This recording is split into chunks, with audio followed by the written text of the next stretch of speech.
Hindi sayo ang batang yan. Ang bulong ng anak ng kasambahay sa bilyonaryo ay nagpabago ng lahat. Utos siya ng dinitest, at ang naging resulta nito ay iwan sa kanya na ganap na natigilan. Isang perpektong araw, isang perpektong pamilya. Sa binyag ng kanyang bunsong anak na si Angelo, tumayo ang bilyonaryong si Alfonso Denvilla sa tabi ng kanyang bagong partner na si Bianca. Ito ay isang perpektong bagong simula. Ngunit habang nagsisimula ang seremonya, isang 8 taong gulang na babae, ang anak ng punong kasambahay, ay sumingit sa pagitan ng mga hanay ng mayayamang bisita. Nakarating siya sa harapan, hinila ang mamahaling Amerikana ng bilyonaryo at tumingkayad. Tinakpan niya ang kanyang bibig at bumulong ng 6 na salita na nagpatigil sa tibok ng kanyang puso. Hindi sayo ang batang yan, Sir Alfonso. Humingi si Alfonso ng DNA test para patunayang sinungaling ang bata, ngunit ang isisiwalat ng test na yon ay isang katotohanang napakadilim na iiwan sa kanya na hindi makapagsalita. Isang bulong lang ang kinailangan para mabasag ang ilusyon. Nakatayo ang bilyonaryong si Alfonso Denvilla sa engranding kapilya ng pamilya. Ang kanyang buhay ay perpektong muling itinayo. Ngunit isang maliit na 8 taong gulang na babae ang nakakita ng lamat sa pundasyon. Naamoy ni Alfonso ang masangsang na halimuyak ng mga puting orhidyas bago pa man niya ito makita. Nasa lahat sila ng dako, nakasabit sa mga upuan, at nakakumpol sa altar, pinupuno ang hangin ng pabango na napakakapal na halos nakakasakal. Sa tabi niya, karda ng kanyang bagong partner na si Bianca, ang kanilang sanggol na anak na si Angelo. Ibinyaga na ang bata. Pumasok ang sikat ng araw sa mga stained glass na bintana. Pinipinta ang marmol na sahig ng maniningning na kulay. Hiyas. Ito ay isang perpektong araw, isang perpektong pamilya. Ang huling piraso ng buhay na mainat at masakit na itinayo ni Alfonso mula sa pagkawasak ng nakalipas na 2 taon. Si Alfonso, isang taong nagtayo ng isang pandaigdigang imperyo sa pagbabarko mula sa wala, ay parang wala sa sarili. Tumingin siya sa maliit at eksklusibong pagtitipon, ang kanyang mga kasosyo sa negosyo, ang kanyang mga pinakamatagal na kaibigan. Narito silang lahat upang ipagdiwang ang kanyang bagong simula. Sumulyap siya kay Bianca. Ngumiti ito sa kanya, isang maningning at walang kapintasang ngiti. Siya ang larawan ng isang ipinagmamalaking bagong ina. Pagkatapos ay napunta ang kanyang tingin sa unang hanay ng upuan. Ang kanyang 10 taong gulang na anak na si Marco ay isang nakaupo. Nakayuko ang kanyang mga balikat sa loob ng isang mamahaling bagong suit na mukhang 2 sukat na mas malaki para sa kanyang payat na katawan. Nakatitig si Marco sa kanyang makintab na sapatos, ang kanyang maitim na buhok ay nakalaylay sa kanyang mga mata. Mula nang pumanaw ang unang asawa ni Alfonso na si Clara, si Marco ay naging isang multo sa kanilang sariling tahanan. Umasa si Alfonso na si Bianca at ang pagdating ni Baby Angelo ay magbabalik buhay sa kanyang anak. Umasa siyang ang bagong masayang pamilyang ito ay maghihilom sa mga sirang piraso. Nagkamali siya ng pag-asa.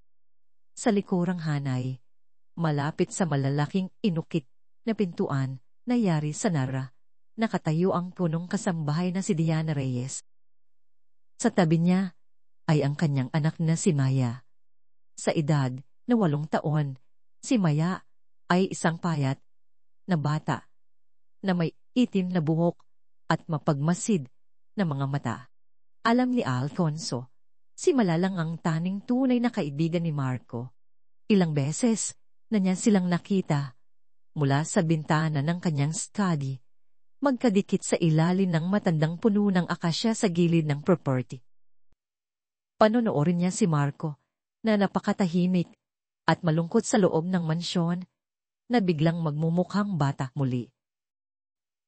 Magiging masigla siya, nagsasalita gamit ang kanyang mga kamay, skipping ng mga bato kasama si Maya. Ang pamilya ni Diana ay kasama na ng mga Didela sa loob ng maraming henerasyon. Ang lolo, sa tuhod ni Maya, si Sir Gintos Reyes, ay nagligtas sa buhay ng ama ni Alfonso noong giyera. Itinatago ni Alfonso ang from the middle $1 ng lalaki sa kanyang study. Ito ay isang palagian at matibay na paalala ng integridad, ang katotohanan. Sinimula ng pari ang seremonya. Ang kanyang boses ay umaalingaw sa matayog na tisane. At sino ang tatayo para sa batang ito?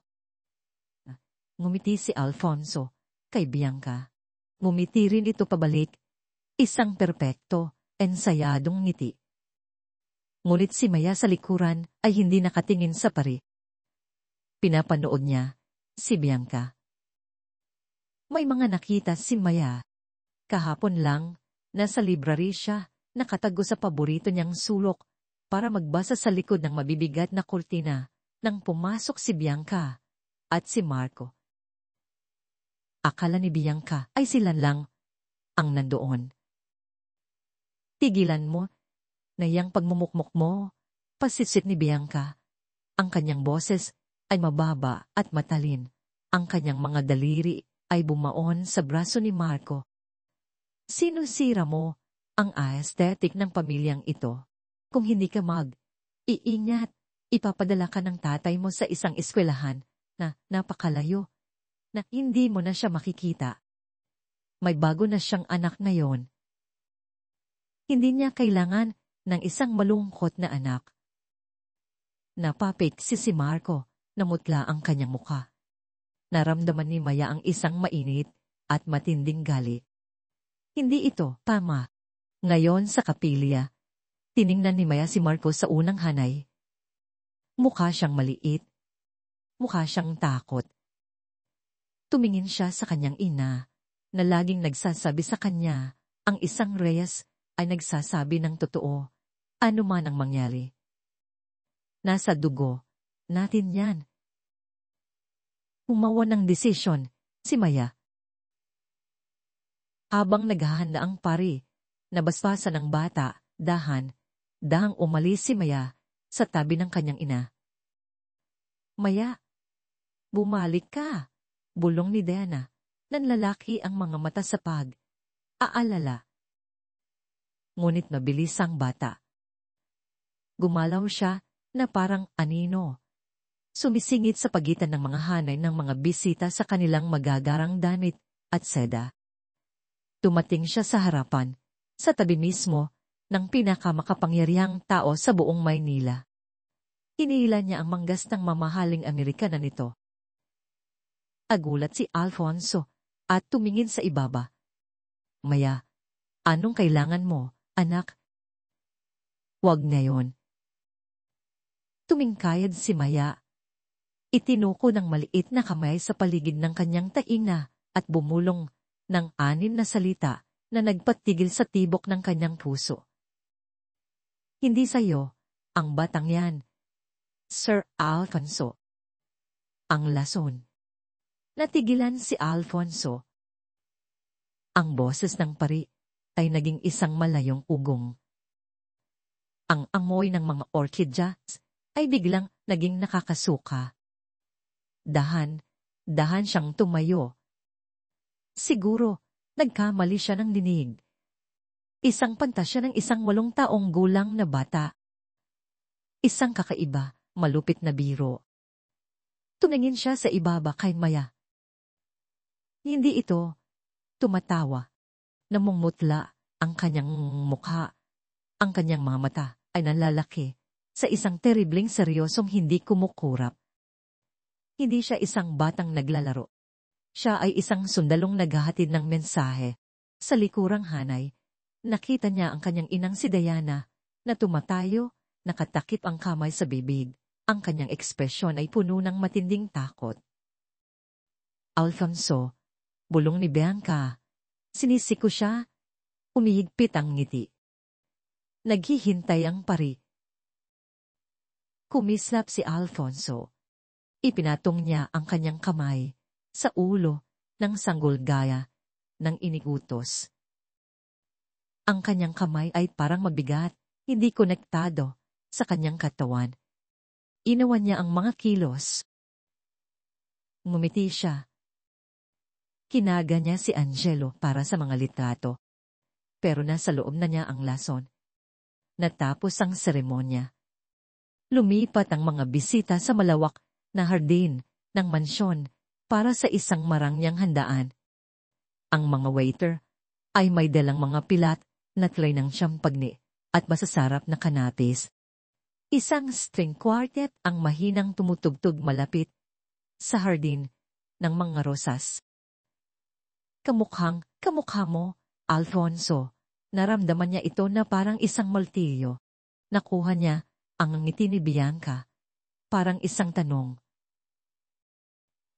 Gumagalaw si Alfonso sa gitna ng mga tao na parang nananagini. Tumatanggap siya ng mga pagbati. Ang kanyang mga mata ay naglilibo sa paligid. Nakita niya sila. Hawak ni Diana si Maya sa braso, nakatago sa likod ng isang malaking paso, malapit sa service entrance. Ang kanyang boses ay isang mababa, galit na sitsit. Ano, sa tingin mo, ang ginagawa mo? Para sabihin ang ganoong bagay kay Sir Alfonso sa binyag. Pwede mo kaming sirain. Maya, pwede akong mawala ng trabaho. Pwede nating mawala ang ating tahanan. Ternay, totoo po, giit ni Maya. Nanginginig ngunit matigas ang boses. Sinungaling siya. Sinasaktan niya si Marco. Ang ginagawa niya sa kanyang stepson ay hindi natin problema. Singal ni Diana, ang takot ay nagpatalim sa kanya. Tumunta ka sa kwarto natin. At huwag kang lalabas. At hindi mo nauulitin ang masamang kwentong iyon. Naiintindihan mo ba ako? Hindi. Lumabas si Alfonso mula sa likod ng isang marmol ng haligi. Gusto kong maintindihan, Diana. Lumingon si Diana. Nawala ang lahat ng kulay sa kanyang mukha. Sir Alfonso, Sir, hindi ko po alam kung paano hingin ang tawad para kay Maya. Siya po, may malikot siyang imahinasyon. Masyado siyang maraming binabasang kwento. Talaga ba? Tumingin si Alfonso kay Maya. Lumuhod siya para maging lelel niya. Ang kanyang mga kilos ay parang mabagal. Sinasadya. Sinabi mo. Sinasaktan niya si Marco. Tumango si Maya. Nawala ang takot niya at napalitan ng paninindigan. Inawakan niya po ang braso ni Sir. Kahapon, sa library. Sabi niya ipapadala niya si Marco sa malayo. Sabi niya sinisira daw ni Marco ang aesthetic. Nanlamig ang dugo ni Alfonso. Aesthetic. Paboritong salita ni Bianca. At yung baby. Tanong ni Alfonso, halos pabulong na lang. Narinig ko po siya, sabi ni Maya. Lumalakas ang boses. Nasa hardin po ako, sa ilalim ng bintana ng library. Kami ni Marco. Nagtatago kami doon minsan.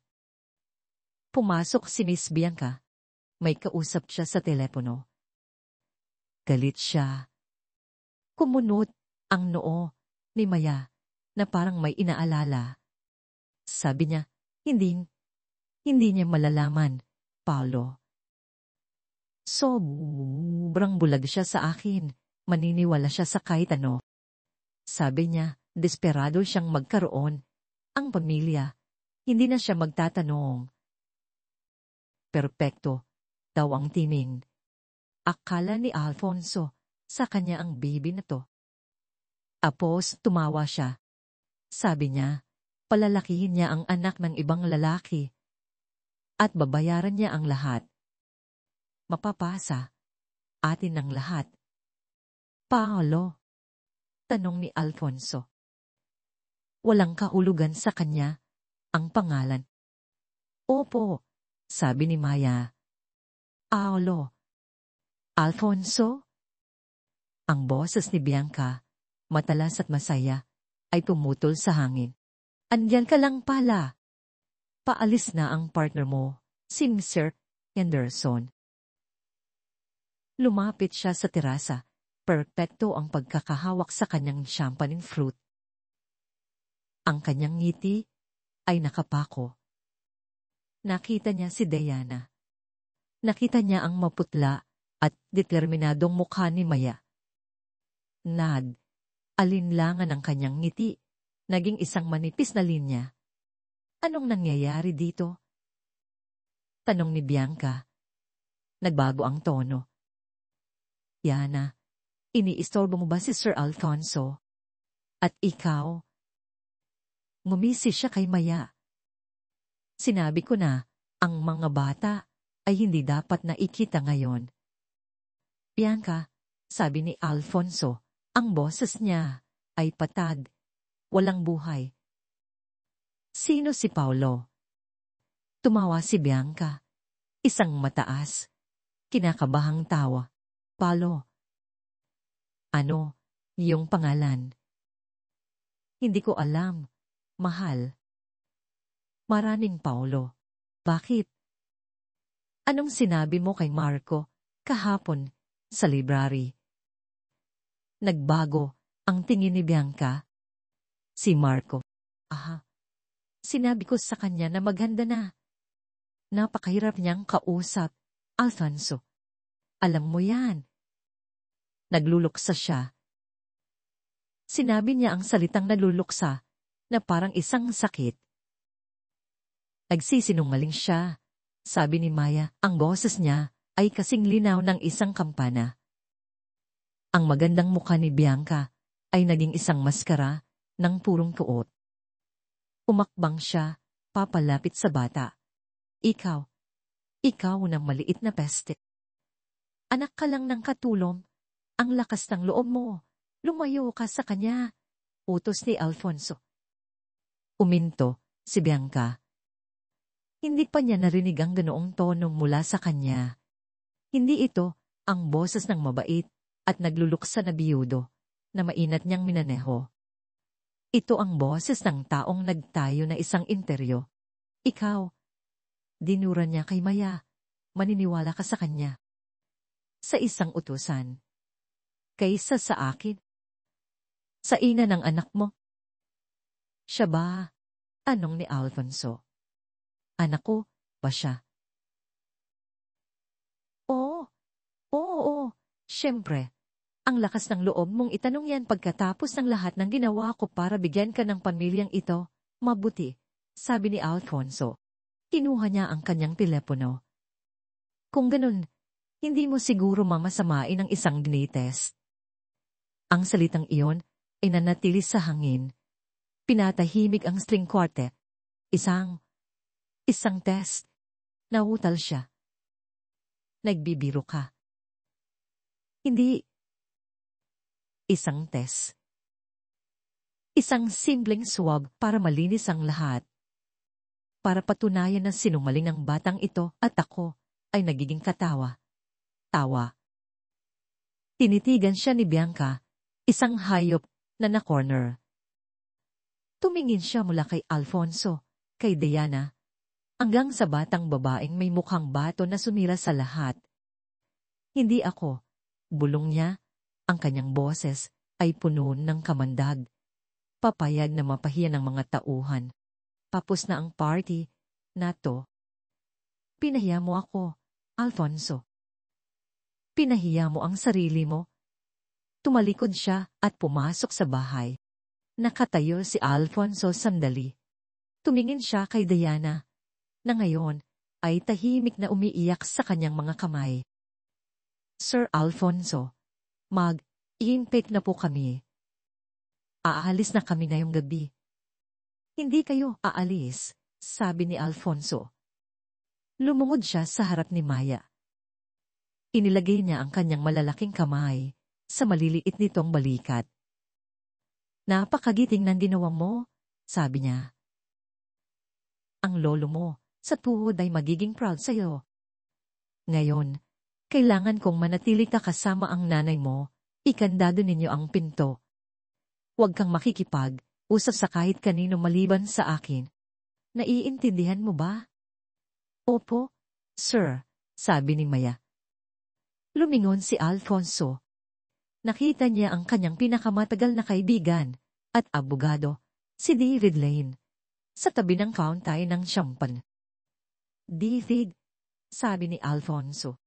Mukhang mahirap na araw sa opisina. Sagot ni David. Ang kanyang mga mata ay mabait, ngulit matalas. Kaibigan din siya ni Clara. Hindi niya gusto si Bianca. Tapos na ang party. Sabihin mo sa kanila. Sabihin mong biglang nilagnat si Angelo. Sabihin mong pagod na si Bianca. Wala akong pakialang. Paalisin mo na ang lahat na yon. Nang makita ni David ang itsura sa mga mata ni Alfonso, hindi na siya nakipagtalo. Tumango siya. Sige. Sa loob ng 20 minuto, tumigil ang musika. Nakaalis na ang mga bisita. Tahimik na ang bahay. Pumasok si Alfonso sa Grand Hall. Ang makintab na marmol na sahig ay umalingaw-ngaw sa kanyang mga yapak. Ang amoy ng mga orchidyas ay napakatindi. Nakita niya si Marco na nakaupo sa ibabang baitang ng pangunahing hagdanan. Suot pa rin ang kanyang mabigat na suit. Marco, sabi ni Alfonso. Tumingin si Marco. Pula ang kanyang mga mata. Totoo ba, Dad? Iyong sinabi ni Maya. Anong sinabi niya sa'yo? Sinabi niya sa akin na sasabihin niya sa'yo, sabi ni Marco. Tungkol sa Bibi. At tungkol kay Paolo. Nanlamig ang dugo ni Alfonso. Alam mo ang tungkol kay Paolo? Nakita ko sila. Bulong ni Marco. May mga bagong luha na namumuo. Sa driveway noong nakaraang buwan. Noong nasa Singapore ka para sa meeting na yun. Mayroon siyang isang makintab na pulang sports car. Sinasabihan niya si Tita Bianca. Sabi niya, nagiging sakin ka na, Bianca. Manatili ka sa plano. At sumigaw siya, pabalik. Hindi gagana ang plano kung hindi siya ganap nakasama. Nanghina ang mga tuhod ni Alfonso. Nakita niya akong nanonood mula sa bintana. Pagpapatuloy ni Marco, nanginginig ang boses. Pumunta siya sa kwarto ko. Sinabi niya sa akin. Sinabi niya kung may sasabihin ako, ipapadala mo raw ako sa malayo. At maniniwala ka sa kanya dahil binigyan kanya ng baby. At ang tanging binigay ko lang sa iyo ay kalungkutan. Napaluhod si Alfonso sa malamig na marmol. Inila niya ang kanyang anak sa isang yakap na napakahigpit na halos masakit. Ibinabaon niya ang kanyang mukha sa buhok ni Marco. Patawarin mo ako, Marco, nabulunan si Alfonso. Patawad, napatawad. Nabigo ako. Hindi ko nakita. Hindi kita naprotektahan. Okay lang. Dad, umiyak si Marco. Kumakapit sa kanya. Sabi ni Maya, aayusin niya. Sabi niya, isa siyang Reyes, at ang mga Reyes ay hindi takot sa mga halinaw. Hinawakan ni Alfonso ang kanyang anak na pagtanto na ang isang 8 taong gulang na babae at isang 10 taong gulang na lalaki ay may mas maraming tapang at integridad kaysa sa ipinakita niya sa loob ng 1 taon. Masyado siyang desperado. Napuna ng butas na iniwan ni Clara, kaya nang imbita siya ng isang halinaw sa kanilang tahanan. Tatawagan ko ang doktor. Marco, sabi ni Alfonso. Ang kanyang boses na yon ay bakal. At iaayusin natin ito ngayong gabi. Nakaupo si Alfonso, kasama si Marco sa malamig na marmol na hagdanan. Madimang grand hall, maliban sa isang ilaw sa pasukan. Ang bahay ay parang napakalaki, isang guwang, at kumaalinaw-ngaw ng lusyo. Ang matamis at nakakasulasok na amoy ng mga orchids na naiwan mula sa party ay pumuno sa hangin. Isang paalala ng mapait na komedya ng araw. Marco, sabi ni Alfonso, magaspang ang boses, pumunta ka sa kwarto mo. Ikandado mo ang pinto. Pupuntahan kita. Kapag ligtas na. Gusto ko pong manatili sa tabi niyo, sabi ni Marco. Ang maliit niyang kamay ay nakahawak sa braso ni Alfonso. Alam ko, pero kailangan kong maging ligtas ka. Hindi ako makapag-isip ng diretso hanggat hindi ko alam na ligtas ka. Tiningnan ni Alfonso ang kanyang anak sa mga mata. Hindi ko hahayang saktan kanya ulit. Magtatapos sa ito ngayong gabi. Nakita ni Marco ang pagbabago sa kanyang ama. Ang malabo at malungkot na lalaki na naglalakad, sa bahay sa loob ng 2 taon ay wala na. Ang lalaking nakaupo sa harap niya ngayon ay ang taong nakikipag negosasyon sa mga bilyong isang deal, ang taong ang tahimik na hindi ay maaaring magtapos ng isang karera. Tumang mo, si Marco. Sige po, Dad. Tumakbo siya paakyat ng hagdan. Ang tunog ng kanyang mga paa ay nawawala. Sinundan ng malambot at mabigat na click ng pinto ng kanyang silid. Tulugan. Nad, iisa si Alfonso. Bumawa siya ng 2 tawag. Ang una ay sa kanyang pinulo ng seguridad. Isang dating ahente ng Presidential Security Group. Rico, sabi ni Alfonso, mababa ang boses. Walang aalis sa estate na ito, walang sinuman. At gusto kong malaman kung sino si Paolo. Itang pulang sports car. Suriin ang lahat ng security footage sa nakalipas na 2 buwan. Gusto ko ng pangalan. Ang pangalawang tawag ay kay Dr. Antonio Morales. Si Dr. Morales ay naging doktor ng pamilya de Villa sa loob ng 40 taon. Siya ang nagpaanak kay Alfonso. Siya ang nag-alaga kay Clara sa kanyang karamdaman. Siya ay isang taong may ganap na old world na discretion. Alfonso alas 9 na ng gabi. Ayos lang ba ang lahat? Ang boses ng matandang doktor ay magaspang. Antonio, kailangan kita. Magdala ka ng test kit. Yung mabilis. Yung ginagamit mo para sa mga legal na usapin. Nagkaroon ng katahimikan sa linya. Hindi nagtanong si Dr. Morales kung bakit. Sinabi lang niya, 20 minuto, darating ako. Ibinaba ni Alfonso ang telepono. Naglakad siya papunta sa kusina at nakita sina Diana at Maya. Magkayakap sila sa isang maliit na mesa. May isang kalahating puno na duffel bag sa sahig. Sir Alfonso, handa na po kaming umalis, sabi ni Diana, tumatayo. Pula ang mga mata. Hindi kayo aalis, sabi ni Alfonso. Ang kanyang boses ay matatag ngunit mabait. Lumuhod siyang muli sa harap ni Maya. Ang ginawa mo ngayon, Maya, ay ang pinakamatapang na bagay na nakita ko. Ang lolo mo sa tuhod, si Sergey Reyes. Magiging sobrang proud siya. Tumingin si Maya sa kanyang ina. Pagkatapos ay bumalik kay Alfonso. Hindi po kayo galit. Galit ako, Maya. Pero hindi sa iyo. Hindi, hindi sa'yo.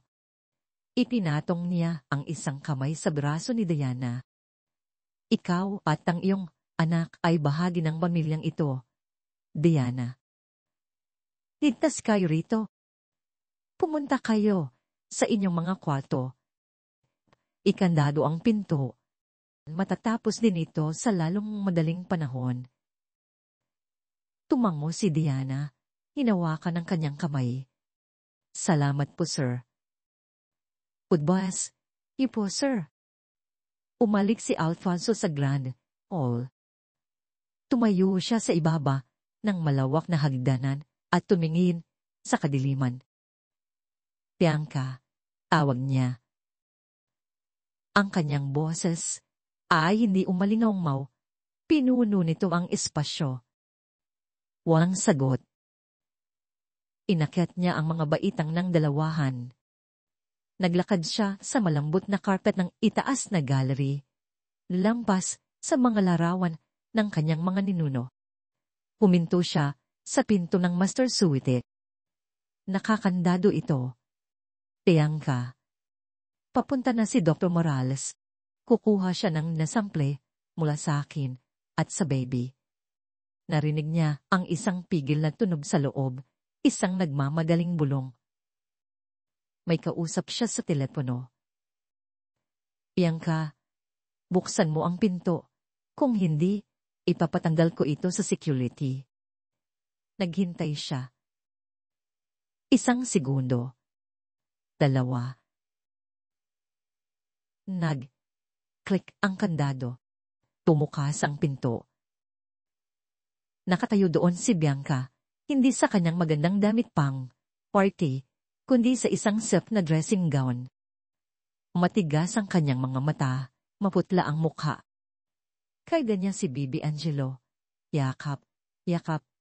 Ito na parang isang kalasad. Paliw ka na, sitsit niya. Nagkakaroon ka ng breakdown. Makikinig ka sa isang bata, isang utusan at ipapahiya mo ako. Lalabas to sa mga dyaryo, bukas. Alfonso de Villa, bilyonaryo. Nawala sa sarili. Yan ba ang gusto mo? Ang gusto ko. Sabi ni Alfonso, lumalakad papasok sa silid. Ay ang katotohanan. Dapat matagal ko nang ginusto yun.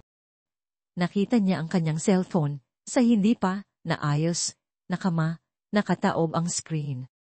Kausap niya si Paolo. Ang test ay isang insulto. Sabi niya, tumataas ang boses, sinusubukang hanapin ang hysterical na tono na laging nagpapaurong sa kanya. Nagpapasorry. Ito ay isang akusasyon. Hindi ko hahayaang isailalim ang anak ko dito. Hindi mo siya anak, sabi ni Alfonso. Natigilan si Bianca.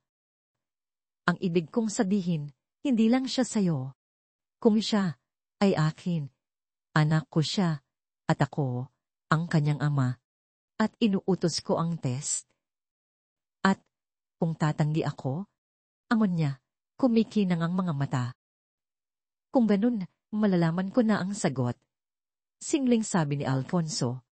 At kaalis ka sa bahay na ito ngayong gabi na walang dala. Walang piso, walang danit. Tatawag ako ng pulis at ipapaaresto kita para sa panloloko. At magsasangpa ako para sa solong kustudsya hanggang sa mapatunayan ng korte ang paternity.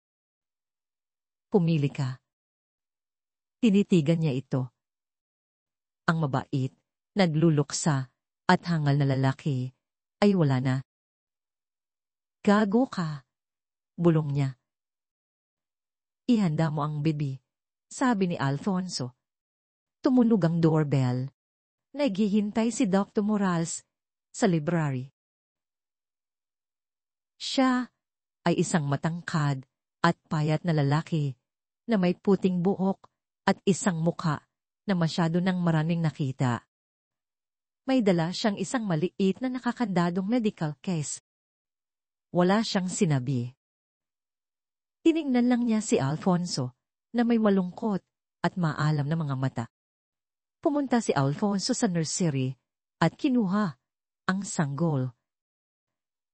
Tulog si Angelo. Napakagandang bata. Naramdaman ni Alfonso ang isang matinding kirot. Sinubukan niyang mahalin ang sanggol na ito. Sinubukan niyang makita ang kanyang sarili sa maliliit na katangian ng bata. Tanging si Bianca lang ang nakita niya. Dinala niya ang bata sa library. Sumunod si Bianca, ang kanyang mukha ay isang maska ng malamig na galit. Pinuksan ni Dr. Morales ang kanyang kit. Isang simpleng cheek swab lang ito, sabi niya. Kalmado ang boses, isang banayad na kontrapundo sa kuryente ng tensyon sa silid. Hindi ito makakasakit sa bata. Alfonso, ikaw muna. Kinuha ni Dr. Morales ang sample mula kay Alfonso. Isinilid sa bag at nilagyan ng label. Nayon, ang bata, sabi ni Dr. Morales. Dahan niyang ginising si Angelo, na umungol. Kinuha ng doktor ang sample, isinilid sa bag, at nilagyan ng label. Ngayon, Bianca, kung maari. Bakit ako? Singhal niya. Alam natin na ako ang ina. Para ito, sa isang buong panel, mahal, sabi ni Dr. Morales, banayad ang boses, ngunit matalim ang mga mata, para suriin laban sa inyong dalawa. Inagawa nitong hindi aalinlanganan ang mga resulta. Umupo si Bianca. Tinitigan niya si Alfonso habang kinukuha ng doktor ang kanyang sample. Tapos na to, sabi niya kay Alfonso. Alam mo yan, di ba? Ano man ang sabihin ng test na to, tapos na tayo. Sinira mo tayo. Hindi, sabi ni Alfonso.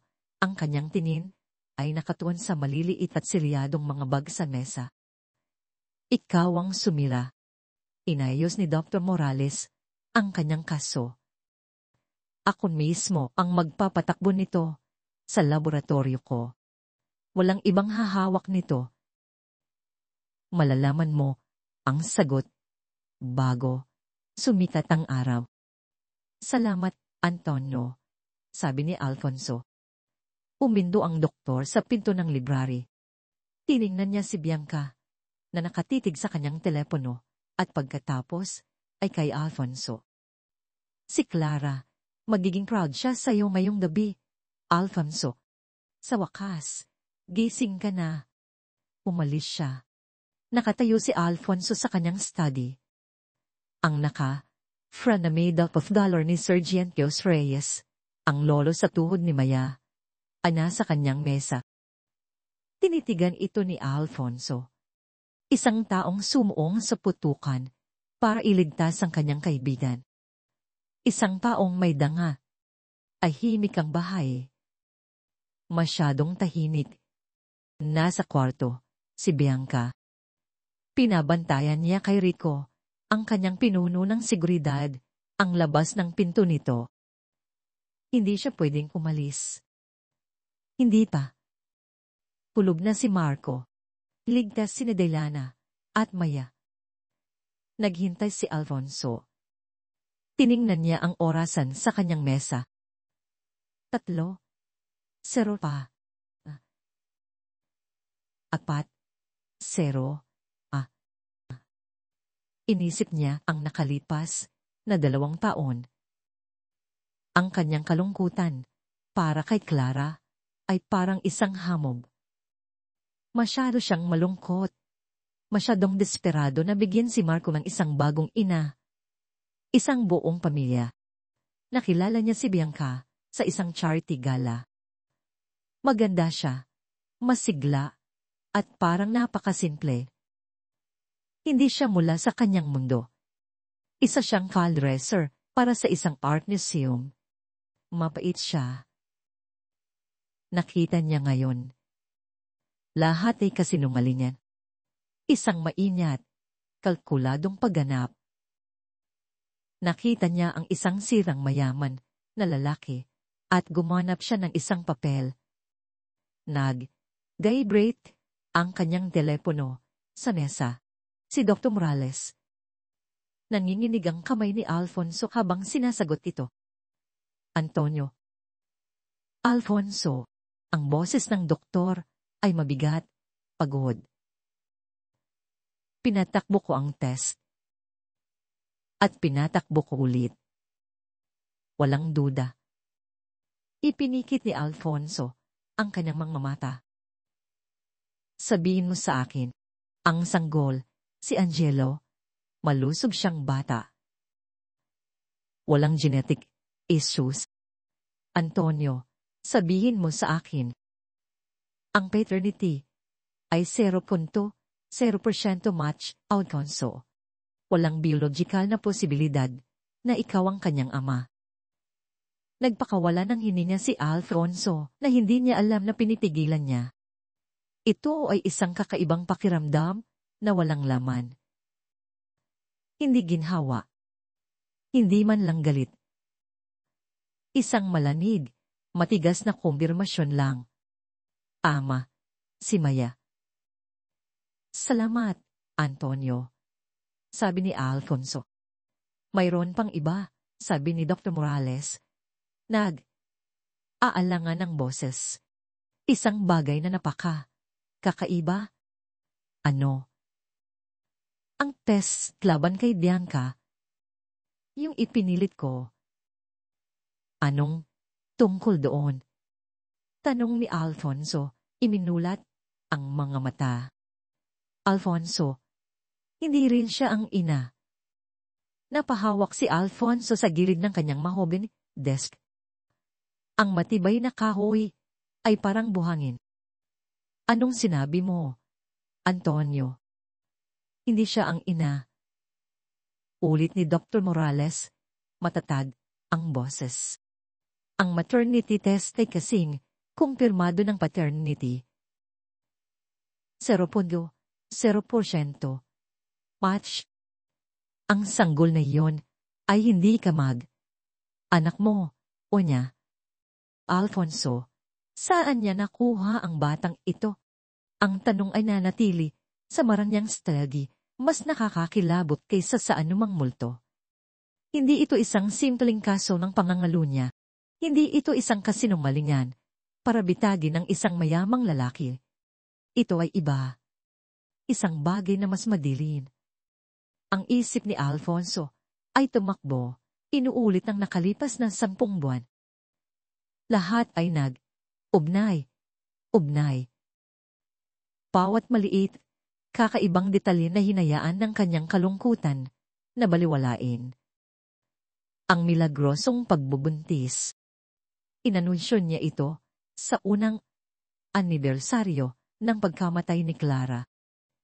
Wasak siya noon, hindi aahit, sobrang umiinom, nalulunod sa kalungkutan.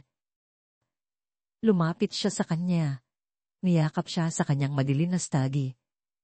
At sinabi, ito ay isang senyales, Alfonso. Isang senyales na tayo ay nakatakdang maghilom. Isang bagong buhay. Ang ating bagong buhay. Kumapit siya sa pag-asang iyon, sa kanya, at hindi nagtanong. Desperado siyang maging totoo ang balita. Pagkatapos, ang agarang, mainat na paghihiway. Ayokong stress ka. Mahal, sabi niya, ang kanyang kamay sa kanyang braso, ang kanyang boses ay puno ng pekeng simpatiya. Marami kang kailangang asikasuhin. Pagpapatakbo ng imperyo, pag-aalaga sa kalungkutan ni Marco. Masyadong maselan. Hayaan mo na akong asikaso nito. Hayaan mo na akong asikaso sa lahat ng appointment. Sasabihin ko sa iyo ang lahat. Hayaan mo lang akong protektahan ng ating maliit na milagro mula sa lahat ng stress na ito. Pinabayaan niya ito. Nagpapasalamat pa siya noon. Naalala niya ang ilang beses na alok siyang sumama sa ultrasound Nako, mahal, mabilis niyang tanggi. Proud and chat, up lang. Sobrang boring. Manatili ka na lang diyan at tapusin ang trabaho mo. Dadalhan kita ng bagong litrato. O, kasama ko ang isang kaibigan. Gagawin naming birthday. Maiinip ka lang. Nagpakita siya sa kanya ng malabong mga larawan ng ultrasound. Napagtanto niya ngayon, maaaring kahit kaninong larawan iyon. Malamang mga screenshot mula sa internet. Mayroon siyang pribadong midwife, sabi niya. Isang espesyalista na o pong-visit para iwasan ng press at ang mga ospital kung saan si Alfonso ay isang malaking donor at ang pangalan niya ay nasa bawat chart. Lahat ay napaka-convenient. Ang miscarriage. Siguradong nalaglag ang bata. Ang anak ni Paolo. Ilang buwan na ang nakalipas, ngunit nakatira na siya sa mansyon. Hindi niya maaaring bitiwan ang kasinungalingan. Siguradong itinago niya ito. Naalala niya ang isang panahon noong ika-5 buwan niya kung saan sinabi niyang mayroon siyang panandaliang sakit at nanatili sa kanyang silid sa loob ng 1 linggo. Nagpapagaling daw siya. Sa katotohanan, siguro ay tinatago niya ang pisikal na ebidensya ng pagkawala. Pagkatapos noon, nagsusuot siya ng maluluwag na damit. Nagrereklamo siya ng matagal na pagkakasakit at sensitibong balat para iwasan siyang hawakan, lalong inihihiwalay ang sarili. At pagkatapos, ang panganganak. Biglaan ito. Sa kalagitnaan ng gabi, tumawag siya sa kanya mula sa kanyang cellphone. Ang kanyang boses ay isang humihinal, nagmamadaling bulong. Sinabi niyang nakaramdam siya ng matinding kirot at iginiit ng kanyang midwife na magkita sila sa isang pribado. Tahimik na birthing center sa kabilang panig ng lungsod. Masyadong mabilis, Alfonso. Nasa sasakyan na ako. Sundan mo na lang ako doon. Pagdating niya sa lungsod ng 3:00 ng umaga, nasa isang malinis na pribadong silid na siya, perpektong naka-retouch siyang makeup. Hawak niya ang isang kalmado. Tahimik na sanggol na nakabalot sa lampin. Nandito na siya. Umiyak siya. Ang ating perpektong anak. Isang sanggol na binili niya. Ang birth certificate. Ipinakita niya ito sa kanya, 1 linggo mamaya. Lahat ng opisyal na selyo at pirma. Peking. Isang prop, tulad ng bata. Alfonso, mag-ingat ka. Ang boses ni Darren Morales ay nagpabalik sa kanya mula sa kanyang mga iniisip. Ito ay isang usaping kriminal. Salamat, Antonio, sabi ni Alfonso. Ang boses ay parang paos na bulong. Ipadala mo sa akin ang report. Encrypted. Huwag mong sasabihin ito sa kahit kanino. Nag-click ang linya. Tinitigan ni Alfonso ang telepono. Handa siya sa kataksilan. Hindi siya handa para dito. Inisip niya ang bata, si Angelo. Isang sanggol na walang pangalan, walang magulang, ginamit bilang isang pawn sa isang halimaw na laro. Isang malamig, matigas na galit, mas dalisay, kaysa sa anumang emosyon na naramdaman niya sa mga taon ang nanahan sa kanya. Nag-celebrate ang isa pa niyang linya. Si Rico, ang kanyang hepe ng seguridad. Magsalita ka, sabi ni Alfonso. Nakuha na namin siya, Sir Alfonso. Ang boses ni Rico ay puro negosyo. Ang pulang sports car ay madali lang. Nakarehistro ito kay Paolo Serrano. Isa siyang abogadong tinanggalan ng lisensya. 2 taon na ang nakalipas dahil sa panloloko at jury tampering.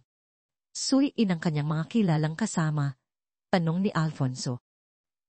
Ang pangunahing kasama niya, sir, ay si Bianca. Matagal na silang gumagawa ng mga maliliit na panloloko, insurance fraud, art forgery. Walang ganito kalaki. Pero mayroon pa. Si Serrano ay nasa isang federal watch list sa nakalipas na 6 na buwan. Upo ng tuwid si Alfonso. Para saan? Hinala ng pagkakasangkot sa isang illegal na adoption green. Mabilis silang kumilos. Target nila ang mayayaman, desperadong mga individual. Mga taong hindi makapasa sa masusing pagsisiyasat ng legal na pag-aampon. O sa kaso mo, mga taong iniisip na anak nila, ang bata. Hinihintay niya ang tawag ni Bianca na pagtanto ni Alfonso. Ang tawag na inantalan niya. Natakas na sana siya. Mukhang ganoon na po. Sir, sabi ni Rico. Ang mga tauhan ko ay nasa paligid. Lockdown ng state. Hindi siya makakapasok at hindi siya makakalabas. Ano po ang utos ninyo? Panatilihin mo siya sa labas ng property na ito. Huwag makipag-ugnayan maliban kung susubukan niyang piliting pumasok. Gusto kong nasa labas siya, nagtataka kung ano ang nangyari. Gusto kong kabahan siya. Yes, sir. Iko, magpadala ka ng isa sa mga tauhan mo. Isang taong maingat, plain suit sa main hall. Gusto kong nakatayo siya sa ibaba ng hagdanan. Hindi aalis si Bianca sa bahay, ngunit hindi na siya dapat nakakulong sa kanyang silid. Gusto kong makita niya siya. Naiintindihan ko po, sir. Tumayo si Alfonso. Lumabas siya sa kanyang study. Dala ang encrypted na report mula kay Dr. Morales sa kanyang telepono. Tinawid niya ang malawak na grand hall. Habang papalapit siya sa hagdanan, nakita niya ang isa sa mga tauhan ni Rico. Isang matangkad, walang emosyon na lalaki na naka-dark suit na tahimik na pumuwesto sa tabi ng pangunahing pinto. Umakyat si Alfonso sa hagdanan. Naramdaman niya ang isang kakaibang malamig na kalnado. Ang hamog ng kalungkutan ay nawala. Sinunog ng asido ng katotohanan. Hindi siya kumatok. Pumasok siya sa master suite. Nakatayo si Bianca sa tabi ng bintana. Hawak ang kanyang telepono. Nakatingin sa kadiliman. Nakabihis na siya ngayon ng mamahaling maong at isang cashmere sweater. May isang naka-inpiking designer doffel bag sa kanyang paanan. Handa na siyang tumakas. Lumingon siya. Ang kanyang mukha ay isang maskara ng galit. Ang telepono ko ay walang signal. Anong ginawa mo? Hindi mo ako maaring ikulong dito. Kidnapping ito. Isang signal jammer. Kalmadong sabi ni Alfonso. Sandwich security. Hindi ko pwedeng hayaang tawagan mo ang iyong partner. Hindi ko alam ang sinasabi mo. Sigaw niya. Si Paolo. Kasinungalingan niya ng isang tangang bata. Ang pangalan niya ay Paolo Serrano, sabi ni Alfonso. Namuti ang mukha ni Bianca. Isang abogadong tinanggalan ng lisensya, pagpapatuloy ni Alfonso. Dahang lumalakad papalapit sa kanya na parang isang hayop na na-corner. Dalubhasa sa panloloko. Kasalukuyang nasa isang federal watch list para sa mga iligal na pag-aampon. Hindi ko. Nautal siya. Umaatras hanggang sa tumama sa pader. Tapos na ang party. Bianca. Tumawag si Dr. Morales. So, nalaman mo na, dinura niya. Ang takot niya ay naging lason. Congratulations, Alfonso. Maog ka. Ang mahal mong si Clara ay matagal nang may sakit at napakahina mo. Hindi ka sapat na lalaki para magkanak. Hindi na tinag si Alfonso. Hindi ko siya anak. Totoo yan. Nasa akin ang report. Itinas niya ang kanyang telepono. Pero tiningnan ko rin ang natitirang bahagi ng test. Ang natitirang bahagi. Tanong niya, nanliit ang mga mata, nalilito. Ang test ko, ang test ng baby. At ang test mo, Bianca. Nakita niya, ang kislap ng takot, ang iisang variable na hindi niya isinaalang. Alang, ito'y isang pagkakamali. Mali ang test, bulong niya. Hindi, sabi ni Alfonso. 100.0% aklit. Hindi ko siya anak. At Bianca, hindi mo rin siya anak. Nanlambot ang mga tuhod ni Bianca. Tumulas siya sa pader, bumagsak sa malambot na carpet. Ang maskara ng maganda, nagluluksa na partner, ang mapagmahal na ina, ang malamig na manloloko, lahat ay naglaho. Ang natira ay maliit at pangit at takot na takot. Hindi, umul niya.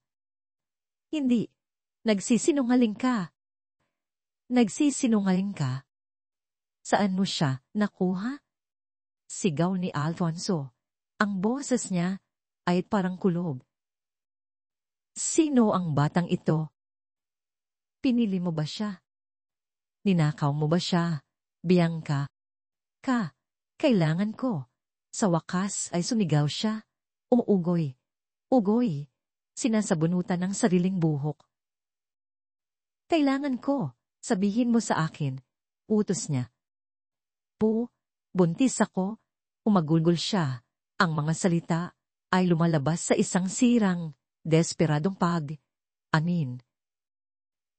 Totoong buntis ako. Kay Paolo. Gagawin namin. Ipapaako namin. Sa'yo ang anak niya. Perpektong plano.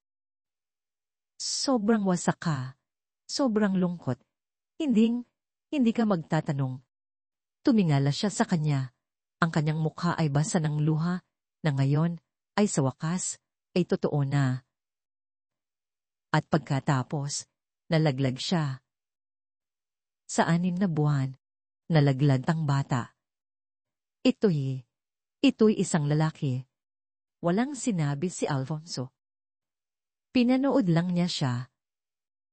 Sabi ni Paolo, ayos lang, nabulunan siya. Sabi niya pwede pa rin nating ayusin. Sabi niya, may mga kilala siya. Sabi niya makakakuha siya ng kapalit. Isang baby na kamukha ko.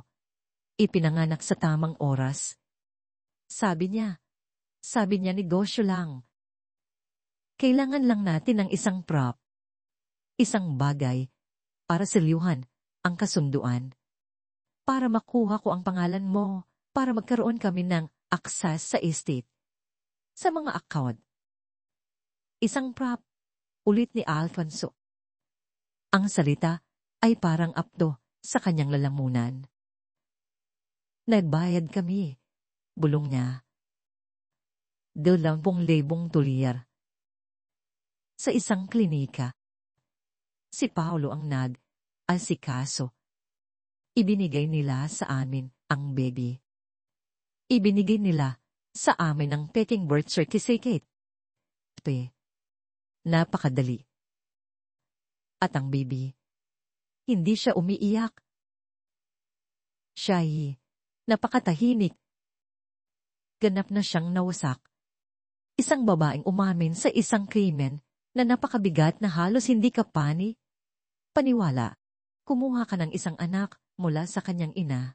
Sabi ni Alfonso, naninginig ang boses sa pidil na galit. Pumili ka ng isang tao para manakaw mo ang pera ko. Ma, malalaman mo rin naman. Bigla siyang gumanti. Sinusubukang humanap ng mapanghahawakan. Kapag lumaki na siya, kapag wala na siyang kamukha sa'yo. Tito, ito ay isang paraan lang. Isang paraan para makuha ang nararapat sa akin. At si Marco? Tanong ni Alfonso, ang boses niya ay nakamamatay na tahimik. Ang pagbabanda na ipapadala ang anak ko sa malayo. Negosyo lang din ba yun? Alam niya, umol niya. Ang maliit na pasaway na yon. Nakita niya si Paolo. Tinitingnan niya ako na parang alam niya. Pantas siya sa plano. Kailangan ko siyang kontrolin. Tiningnan ni Alfonso ang babaeng ito. Ang guwang na bagay na ito at walang naramdaman, kundi isang malamig. Malawak na kawalan. Kunin mo ang iyong bag, sabi niya. Ano? Paaalisin mo ako. Nagmamadali siyang tumayo, may pag-asa sa kanyang mga mata. O, Alfonso, salamat. Maglalaho ako. Hindi mo na ako makikita ulit. Ako'y maglalakad ka pababa ng pangunahing hagdanan. Maglalakad ka palabas ng pangunahing pinto. Ang lalaking nakatayo doon ay maghahatid sa iyo. Ihahatid ako saan? Tanong niya. Hinablot ang kanyang duffel bag. Sa sasakyan ng pulis na naghihintay sa iyo sa dulo ng gaylway. Ipinadala ko na sa kanila ang dinner report at isang kopya ng file ni Paolo Serrano. Interesado silang makausap katungkol sa child trafficking. Nanlambot ang kanyang mukha. Hindi, Alfonso. Hindi mo pwedeng gawin yan. Isipin mo ang iyong reputasyon. Ang iskandalo. Dapat iniisip mo yan, sabi ni Alfonso. Pinagbantaan mo ang anak ko. Nagdala ka ng isang ninakaw na bata sa aking tahanan. Ang reputasyon ko ang huli sa aking isipan. Sinisira mo ako, sigaw niya. Sinira mo ang iyong sarili, Bianca. Hindi mo lang alam hanggang ngayong gabi. Tumabi siya. Umalis ka na. Tinitigan siya ni Bianca. Ang kanyang mga mata ay puno ng galit na napakapuro na nakakagula. Kinuha niya ang kanyang bag at tumakbo palabas ng silid. Narinig ni Alfonso ang kanyang mga yabag sa hagdan. Isang matalas na klak, klak sa maramol. Narinig niya siyang napasinghap. Siguradong nakita niya ang tauhan ni Rico. Narinig niya ang mabigat na pinto sa harap na bumukas at pagkatapos ay sumara. At pagkatapos, sa unang pagkakataon, sa loob ng 2 taon, malinis na ang bahay. Hindi sa sariling silid pumunta si Alfonso, kundi sa nursery.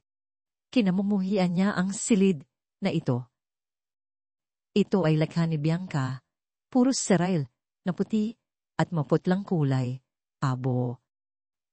Malamig ang pakiram ni Dam, parang isang katalugo. Mulit na yon, ay pumasok siya dito, at ito ay isang silid lamang. Sa madilim na liwanag, tiningnan niya ang natutulog na bata. Angelo. Isang pangalan na ibinigay ng isang babaeng hindi niya ina. Ang batang ito, siya ang pinakadakilang biktima sa lahat ng ito. Isang piraso ng paninda. Naramdaman ni Alfonso ang isang biglaang, malakas na alon ng pagiging maprotekta. Ang batang ito ay ulila, hindi dahil sa tadhana kundi dahil sa kasakiman.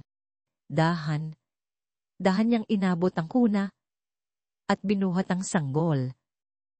Mabigat at mainit ang bata. Amoy gatas at pulbos siya. Gumalaw siya. Ang kanyang maliit na kamao ay dumangpi sa panga ni Alfonso. Hindi siya nagising. Kinarga ni Alfonso ang sanggol at lumakad patungo sa bintana. Tinitingnan ang madilim at malawak na hardin ng kanyang estate. Ang sasakyan ng pulis sa dulo ng driveway ay kumislap ng mga ilaw ng isang beses. Pagkatapos ay umalis, dala si Bianca. Nag-iisa siya, kasama ang kanyang anak, at isang ninakaw na sanggol. Ano ang dapat niyang gawin? Walang sinuman ang batang ito. Narinig niya ang isang maliit na ingay sa pinto. Tumingon siya. Nakatayo doon si Marco. Sa wakas ay nabuksan na ang kanyang pinto. Sa tabi niya, nakasuot ng bathrobe, si Maya. Si Diana, ang kanyang ina, ay nakatayo sa likuran nila. Ang kamay niya ay nasa balikat ni Maya. Wala na po ba siya? Tanong ni Marco. Oo, sabi ni Alfonso. Wala na siya. At hindi na siya babalik.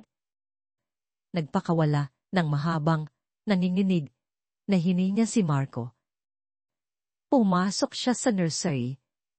Tiningnan niya ang sanggol sa mga bisig ni Alfonso.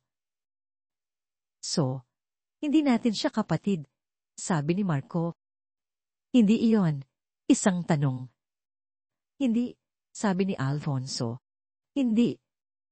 Anong mangyayari sa kanya? Tanong ni Marco. Tumingin si Alfonso sa bata. Hindi ko alam, anak. Ang mga taong pinagkuhanan sa kanya ni Bianca, masasamang tao sila. Wala siyang pamilya. Meron po siyang pamilya, sabi ni Maya. Ang boses niya ay maliit, ngunit malinaw. Tumingin si Alfonso sa kanya. Nandito siya. Sabi niya na parang ito ang pinakasimpleng bagay sa mundo. Nakita natin siya. Hindi mo siya pwedeng basta. Basta na lang paalisin. Iyon ang gagawin niya. Tinitigan ni Alfonso ang 8 taong gulang na babae. Ang batang ito na sa isang araw ay nagligtas sa kanyang anak at nagbunyag ng isang kriminal na sabwatan. Ang batang ito na nagtataglay ng isang moral na kompas na napakatotoo na nakakahiya sa kanya. Kailangan niya ng pangalan. Sabi ni Marco, inabot ang isang aalangan na daliri para hawakan ng kamay ng sanggol. Kailangan niya nga. Ayon ni Alfonso, naninikip ang lalamunan. Paano po kung Jack? Mungkahi ni Maya. Para po sa lolo ko sa tuhod. Matapang po siya. Tumingin si Alfonso kay Diana na may mga luhang dumadaloy sa kanyang mukha. Tumingin siya kay Marco na pinapanood ang sanggol na may pagkamangha. Hindi paghasok lang. At tiningnan niya ang bata sa kanyang mga bisig, isang batang binili at ipinagbili at sa pamamagitan ng isang himala ay napunta dito. Napunta sa kanila. Tak, sabi ni Alfonso, sinusubukan ang pangalan. Jack Dendrila. Naramdaman niyang pinisil ng sanggol ang kanyang daliri. Sumikat ang araw. Hindi natulog si Alfonso. Nakaupo siya sa kanyang study. Bukas ang pinto sa unang pagkakataon. Ayaw niyang maging sarado. 2 taon siyang nasa isang hamog at ngayon na ito ay nawala, natatakot siya sa dilim. Narinig niya ang paggalaw. Pumawa ba si Diana Reyes? Sa pangunahing hagdanan, maputla ang mukha, ngunit determinado ang mga mata. Pumunta siya sa kusina. Hindi nagtagal. Ang amoy ng kape totoo, at matapang, ay pumuno sa hall. Makalipas ang ilang minuto, lumitaw si Maya. Nakasuklay ang itim na buhok. Hindi siya uniforme, ang katulong, kundi isang simpleng dilaw na damit. May dala siyang libro. Umupo siya sa ibabang baitang ng hagdanan, sa eksaktong lugar, kung saan si Marco kagabi. At nagsimulang magbasa. Pagtatapos ay bumaba si Marco mismo. Nakita niya si Maya, at umupo sa tabi nito. Wala siyang sinabi. Umupo lang siya. Pinanood sila ni Alfonso. Isang 10 taong gulang na lalaki at isang 8 taong gulang na babae nakaupo sa glanhol ng isang tahimik na mansyon, isang tahimik na pagkakaintindihan sa pagitan nila. Pumasok si Diana. Nag-abot siya ng isang tasa ng kape kay Alfonso. Sir. Salamat, Diana. Pagkatapos ay nagdala siya ng isang tray na may 2 baso, ang gatas, at 2 maliliit na plato ng tinapay sa mga bata. Kailangan ninyong kumain. Si Marco, na hindi nagkaroon ng tunay na gana sa pagkain sa loob ng 2 taon, ay tinuha ang tinapay at kinain ito.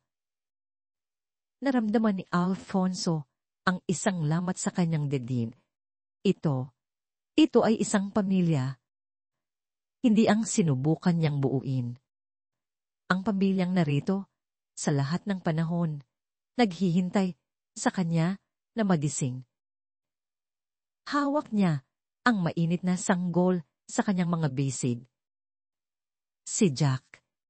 Gising na ang bata. Bukas ang mga mata. Tinitingnan ang mundo na may kalmadong pag-usisa. Ang telepono ni Alfonso, na ngayon ay konektado na muli sa network, ay tumunog. Si Rico, ang kanyang hepe ng seguridad. Sir. Ang boses ni Rico ay seryoso. Ang kotse ni Serrano ay natagpuan. Iniwan sa isang service road na 5 milya mula sa estate. Wala na siya. Siguradong may pangalawang sasakyan siya o may sumundo sa kanya. Ang bagong, marupok na kapayapaan ni Alfonso ay nabasad. Ang taong bumibili at nagbibenta ng mga bata ay nasa labas pa rin. Ang pulis. Tanong ni Alfonso. Sinusuri na nila ang kanyang mga pinansyal. Dahil nasa kustodya na si Bianca, nakakatulong ang kanyang testimonya. Isinukunan niya ang lahat para iligtas ang sarili. Pero si Serrano ang pinuno. Matalino siya at nagtago na. Hanapin mo siya, Rico. Wala akong pakialam kung magkano. Gusto kong maging ligtas ang batang ito. Gusto kong maging ligtas ang bawat batang hinawakan niya. Gagawin po namin, sir. Pero may isa pang problema. Ano yon? Ang baby, sabi ni Rico. Si Bianca, wala siyang karapatan. Kayo, wala kayong legal na karapatan, sir. Ang estado, kailangan nilang kunin siya. Ilalagay siya sa foster system. Tumingin si Alfonso sa batas sa kanyang mga bisid. Pagkatapos ng lahat ng ito, pagkatapos iligtas siya mula sa isang halimaw, ibibigay niya siya sa isang malamig, walang mukha na sistema.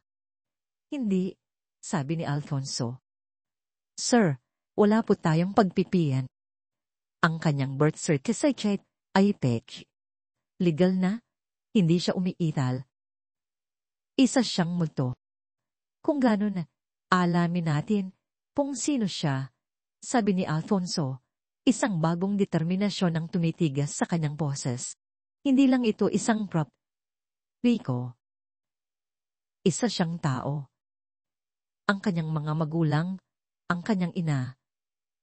Nasa labas lang siya kung saan. Maaaring hinahanap niya siya.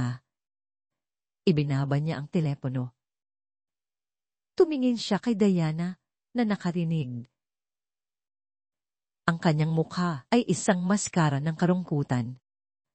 Anong gagawin ninyo, Sir Alfonso? Hahanapin ko ang kanyang pamilya, sabi ni Alfonso. Iyon lang ang tamang gawin.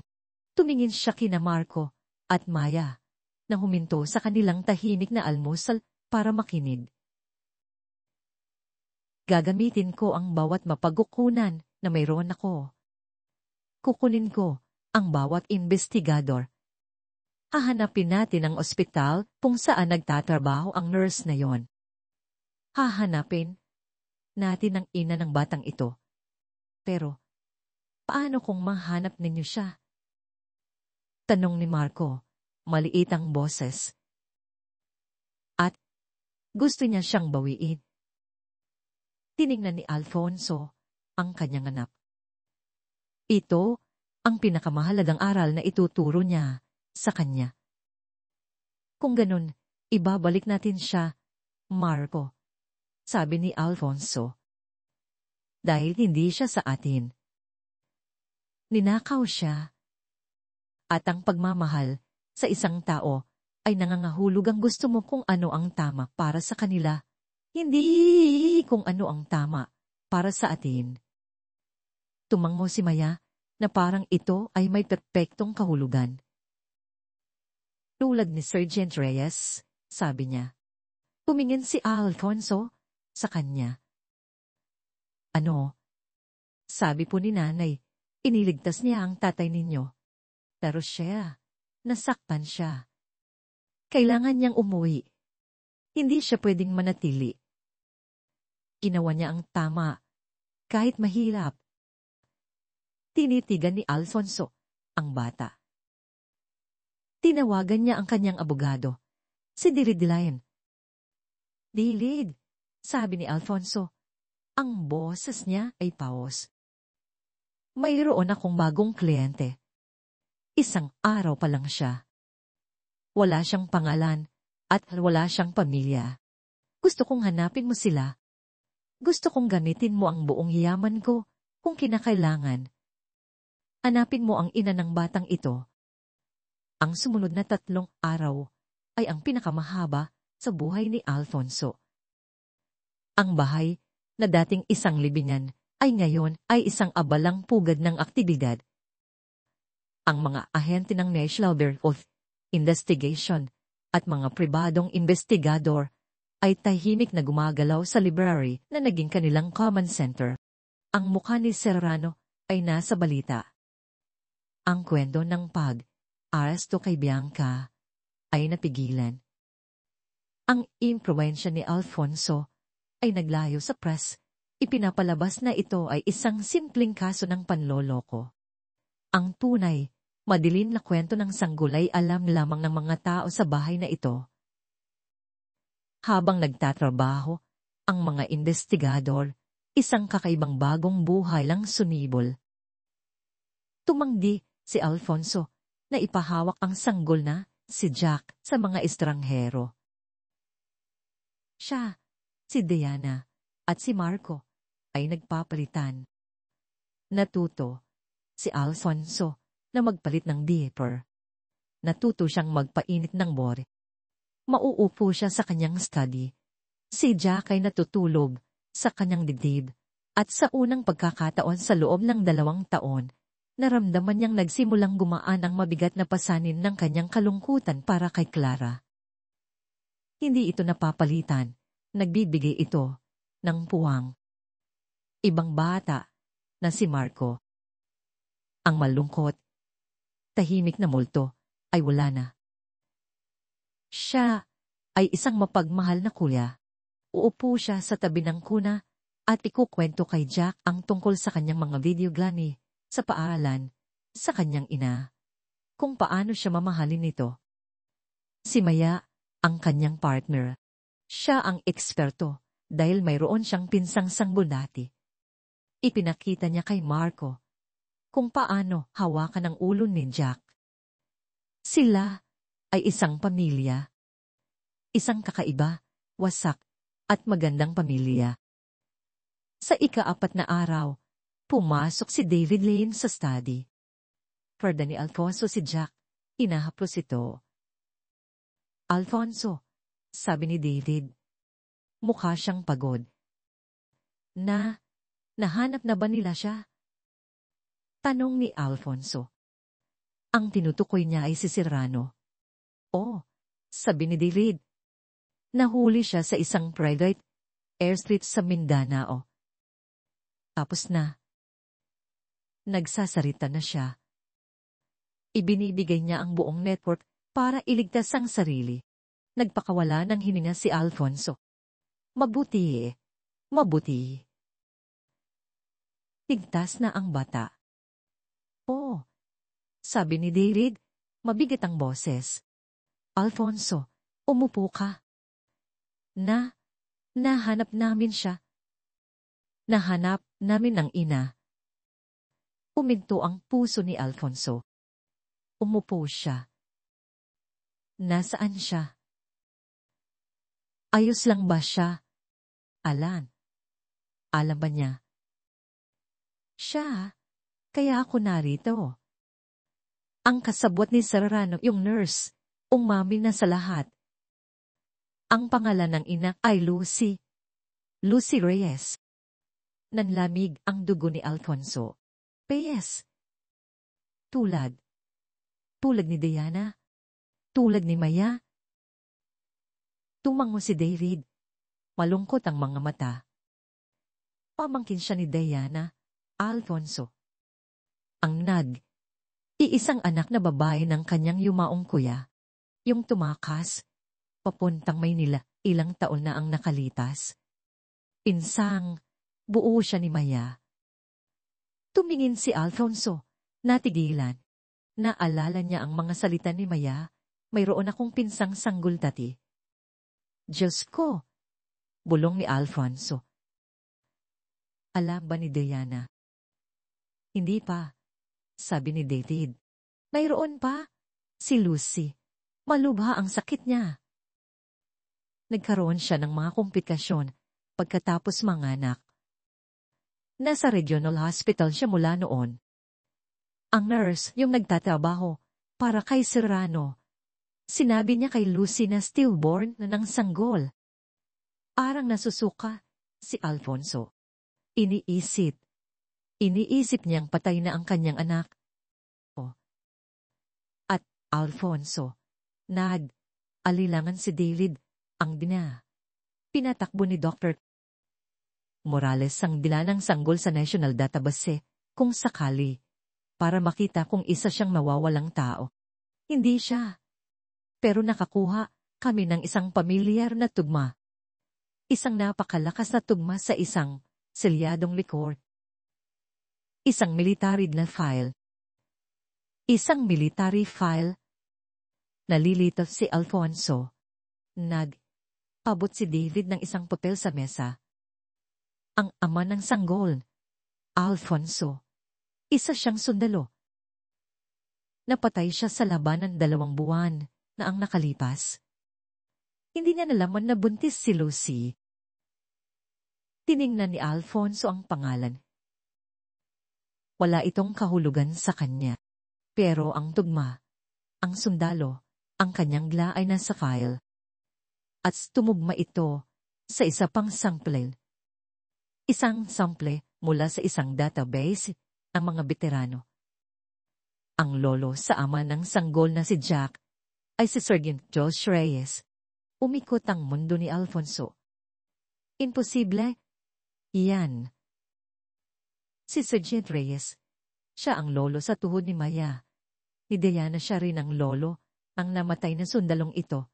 Pagtatapos ni David sa sinasabi. Ang kapatid ni Diana at ang ama ng sundalo, magkapatid sila. Ibig sabihin, si Lucy at ang sundalo, magpinsan sila. Hindi. Isa itong trahedya, Alfonso. 2 sangay ng iisang pamilya. Wasak, nawala, nagkakatagpo sa dilin. Si Lucy, Isa siya sa lahat ng panahong ito. Nawala ang kanyang pamilya. Nawala ang lalaking minahal niya. At inakala niyang nawala ang kanyang anak. Tumingin si Alfonso sa sanggol sa kanyang mga bisig. Ang batang ito ay isang reyes mula ulo hanggang paa. Ang dugo ng taong nagligtas sa kanyang sariling ama. Napagtanto niya kung ano ang nangyari. Hindi lang iniligtas ni Maya ang isang kung sinumang sanggol.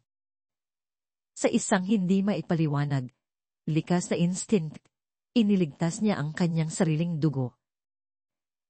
Ang kanyang sariling pamilya. Puntahan mo si Diana, sabi ni Alfonso makapal ang boses. At tawagin mo sina Marco at Maya. Tawagin mo silang lahat ngayon. Nakatayo sila sa study. Nana, Maya, Marco. Nakatayo si Alfonso sa tabi ng fireplace. Targa pa rin niya si Jack. Yan na, nagsimula si Alfonso.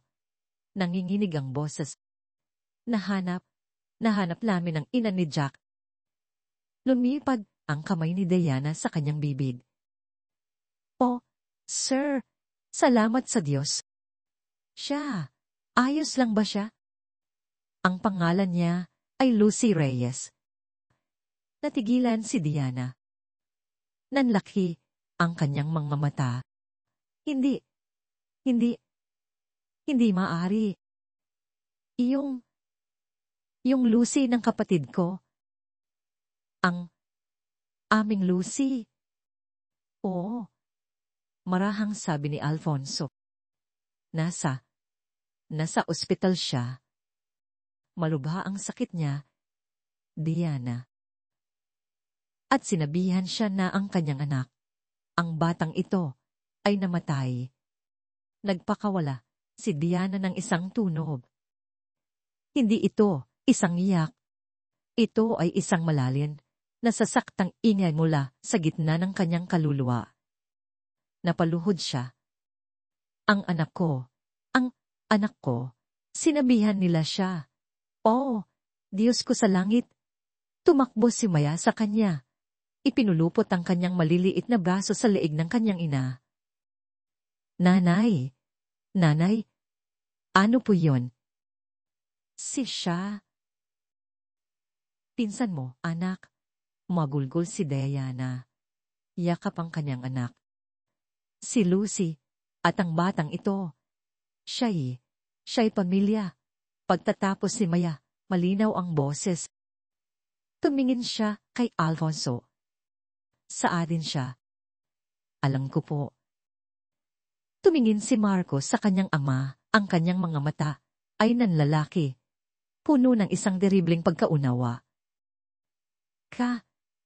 Kailangan natin siyang ibalik, di ba?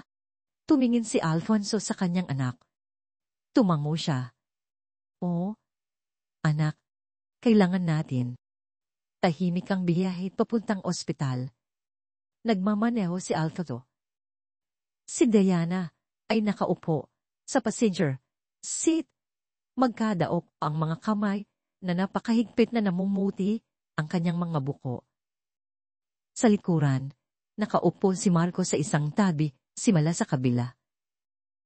Sa pagitan nila, sa isang bagong car seat, ay ang natutulog na si Baby Jack. Naglakad sila sa malamig, sterile na mga pasilyo. Isang ahente ng National Bureau of Investigation, isang mabait na babae, ang sumalubong sa kanila. Mahina siya, sabi ng ahente. Pero malakas siya. Handa na siya. Pumasok na kayo. Madilim ang silid. Isang dalaga, maputla at payat, na may parehong itim na buhok, tulad ni Maya, ay nakasandal sa mga unan. Tumingin siya sa pinto. Nagtama ang kanilang mga mata ni Diana. Tita Diana, bolong ni Lucy. Oh, anak ko, umiyak si Diana. Tumatakbo sa kama. Hinawakan ng payat na kamay ng kanyang pamangkin. Anak kong mahal, hindi namin alam. Alala kami. Patawarin mo ako, tita. Umiyak si Lucy. Nawala siya sa akin. Nawala ang baby ko. Hindi, bulong ni Diana, nabulunan ng boses. Hindi, anak. Hindi. Lumabas si Alfonso mula sa anino ng pintuan. Hawak niya si Jack. Ang mangmamata ni Lucy, na nanlalabo sa kalungkutan at gamot ay nanlaki. Tumingin siya mula kay Alfonso hanggang sa sanggol sa kanyang mga bisid. Sabi nila wala na siya. Bulong niya, nagkabasag. Basag ang boses. Nagsinungaling sila, sabi ni Alfonso. Makapal din ang sariling boses. Siya'y perpekto siya. Palaban siya. Tulad ng pamilya mo. Umakbang siya, pasulong. Ang mga braso ni Lucy, payat at nanginginig, ay umangat. Si Alfonso de Dila, bilyonaryo, ang taong nawalan ng lahat, ay marahang inilagay ang sanggol sa mga bisig ng kanyang ina. Hinila ni Lucy ang sanggol sa kanyang dibdib. Umagunggol siya. Isang tunog na napakalalim, napakasait na ginhawa na yumanig sa silid. Ibinabaon niya ang kanyang mukha sa kumot nito. Inaamoy siya. Anak ko, buhay ka, umata si Alfonso. Tumayo siya sa pintuan. Lumapit si Marco at tumayo sa tabi niya. Hinanap ng kanyang kamay ang kamay ng kanyang ama. Pumunta si Maya at tumayo sa tabi ng kama. Ang kanyang maliit na kamay ay nakapatong sa likod ng kanyang ina, nayakap ang kanyang pinsan. Pinanood sila ni Alfonso. Ang apat sa kanila, magkakasama sa paligid ng kama sa ospital. Isang pamilyang sinira ng trahedya at kasinungalingan, muling binubuo ng isang himala. Sa wakas ay naintindihan niya. Ang test ay hindi lang nagdunyag na sinungaling si Bianca. Ibinunyag nito ang isang katotohanang nakatago sa dugo at buto na mas malalim kaysa sa maiisip niya. Ibinunyag nito na ang pamana ng isang bayani ay hindi isang medalya sa pader na sa tapang ito ng kanyang 8 taong gulang na apo sa tuhod. Ibinunyag nito na ang isang bahay ay hindi isang tahanan. Tiningnan niya ang kanyang anak na si Marco, na tahimik na umiiyak. Hindi luha ng kalungkutan, kundi luha ng paglaya. Halika na, anak, bulong ni Alfonso, inakbayan ng kanyang anak. Piga, bigyan natin sila ng kaunting panahon. Tumalikod siya at, kasama ang kanyang anak, lumabas sa pasilyo. Pumasok siya dito bilang isang lalaking may isang anak. Aalis siya bilang isang lalaking may pamilya. Naghihintay ang kanyang tahanan. At sa unang pagkakataon sa kanyang buhay, alam ni Alfonso de Dila na hindi na ito magiging walang laman muli. Dito natin iniiwan si Alfonso, ang kanyang anak na si Marco, at ang pamilya Reyes. Sa wakas, isang tunay na tahanan, itinayo hindi sa mga kasinungalingan, kundi sa katapangan, ang isang 8 taong gulang na babae.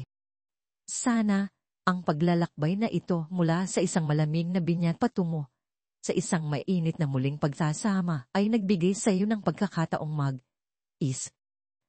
aling bahagi ng kwento ang nakantig sa iyo.